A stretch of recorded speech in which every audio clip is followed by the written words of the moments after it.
Hi good morning all of you. तो हमने अपने प्रीवियस टॉपिक में जो हमने देखा उसमें हमने पढ़ा इंग्लिश ग्रामर का जो टॉपिक था द सेंटेंस। तो द सेंटेंस को कराने से पहले उसमें मैंने आपको बोला था कि मैं आपको द टेंस करवाऊंगी एंड पार्ट्स ऑफ स्पीच करवाऊंगी। तो उससे पहले आज हमने एक फ्रेश एंड बहुत ही न्यू टॉपिक चूज़ किया है क्योंकि वो बहुत इजी है और थोड़ा सा कॉम्प्लिकेटेड भी है और उससे बहुत सारे क्वेश्चंस भी आते हैं। किसी भी कॉम्पिटिटिव एग्ज़ाम ले लीजिए या फिर आपके नॉर्मल एग्ज़ाम है उसमें। तो आज जो हम टॉपिक शुरू करने जा रहे हैं उसके बारे में आपको शायद पता भी होगा और कुछ लोगों को वो टॉपिक बहुत इजी भी लगता होगा और उस इजी के चक्कर में हम लोग कई बार उसका जो क्वेश्चन है वो गलत करके आ जाते हैं क्योंकि उसके बहुत सारे रूल्स एंड रेगुलेशंस होते हैं जो हमको याद रखने होते हैं। ओके, तो आज जो हम अपना टॉपिक शुरू करने वाले हैं उसका नाम है द आर्टिकल। अब ये आर्टिकल्स होते क्या हैं? जब हम आर्टिकल्स नाम देख रहे हैं तो सबसे पहले हमारे दिमाग में सब ये आएगा कि आर्टिकल्स होते क्या हैं। तो सबसे पहले आर्टिकल्स होते क्या हैं उसकी अगर हम बात करें तो हमको देखना होगा कि आर्टिकल्स हमारे पास जो होते हैं इन टोटल वो 3 होते हैं। First is a, second is an and third one is the. ये 3 आर्टिकल्स हमारे पास होते हैं। ओके, तो इन्हीं तीनों को अगर हम फर्दर कैटेगरीज में डिवाइड करें तो इसमें से कुछ जो हैं वो डेफिनेट आर्टिकल्स की कैटेगरी में आ जाते हैं। डेफिनेट का मतलब क्या होता है आप लोगों को तो पता ही होगा ना। किसी चीज के बारे में अगर हम श्योर एंड सर्टेन होते हैं तो हम उसको बोलते हैं कि डेफिनेटली ये चीज डेफिनेटली होगी। तो इस डेफिनेट आर्टिकल्स की कैटेगरी में हम रखते हैं अपना द। सेकंड हमारे पास फिर बचा indefinite articles.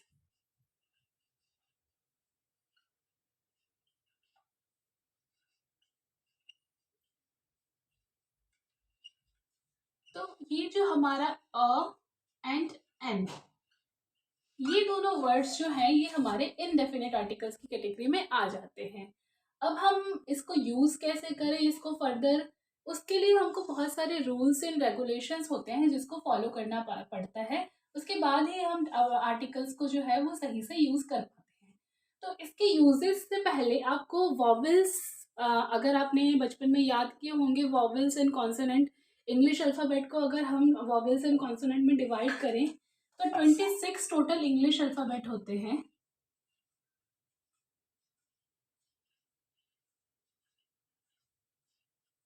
26 total English alphabet होते हैं। Alphabet means A to Z. ठीक है, तो 26 अल्फ़ाबेट में से हम 5 जो है उसको वॉवेल की कैटेगरी में रखते हैं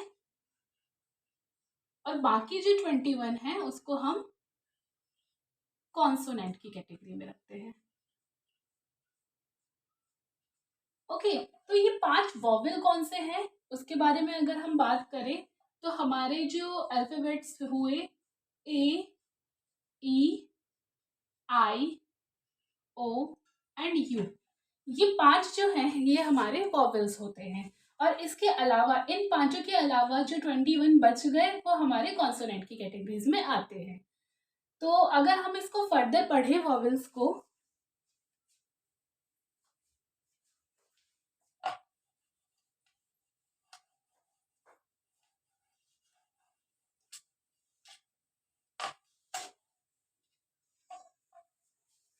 और अगर हम बात करें इनडेफिनेट आर्टिकल्स की,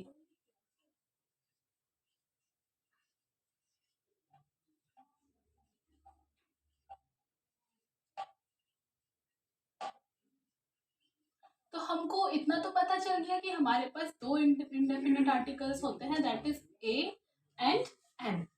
ओके, तो अब मैं आपके सामने 2 वर्ड्स लिखने जा रही हूँ। ओके,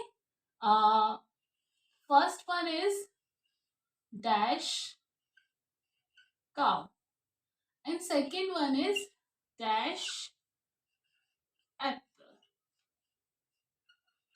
अब अ एंड एन के यूज में हमको बहुत सिंपली इसको यूज करना है, बहुत ज्यादा कॉम्प्लिकेट नहीं करना है इस चीज को। ठीक है।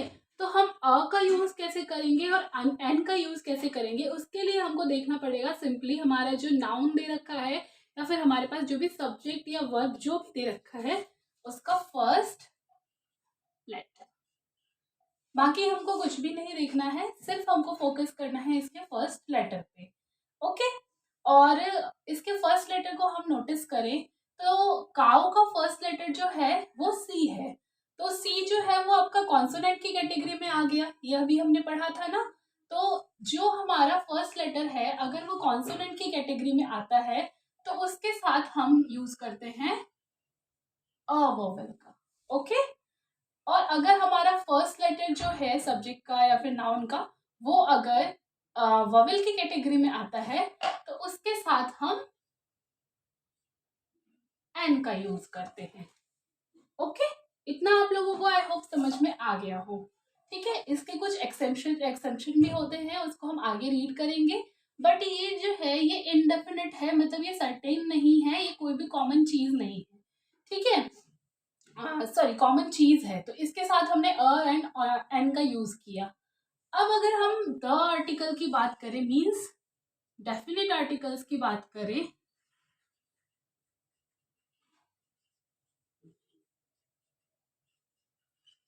ऑब्वियसली वो डेफिनेट चीजों के साथ लगती है।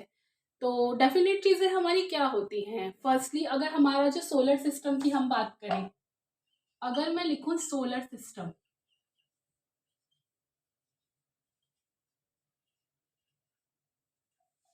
तो ये अपने आप में एक डेफिनेट आर्टिकल है। ओके।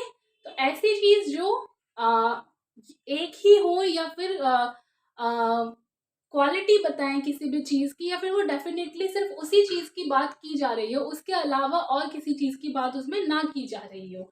जैसे कि अगर हम सोलर सिस्टम की बात कर रहे हैं, या फिर अगर हम सोलर सिस्टम को छोड़ दें, अगर हम अर्थ की बात कर रहे हैं, अर्थ भी हमारा डेफिनेट आर्टिकल हुआ क्योंकि हम एग्जैक्टली इसी की ही बात कर रहे हैं।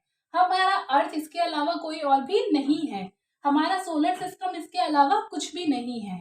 तो ऐसे शब्द जो सिर्फ वही हो, उनके अलावा और वो किसी भी कैटेगरी में ना आते हो, that are known as definite articles. और उसके आगे हम लगाते हैं द। इसी टॉपिक को हम आगे रिवाइज करेंगे अपने आने वाले अपकमिंग वीडियोस में, क्योंकि इसके कुछ फॉर्मूलाज होते हैं, इसके कुछ एक्सेप्शंस होते हैं। ठीक है। तो उसको हम अपने आगे वाले वीडियोस में इलाबोरेट करेंगे। आई होप आपको यहाँ तक की वीडियो पसंद आई हो।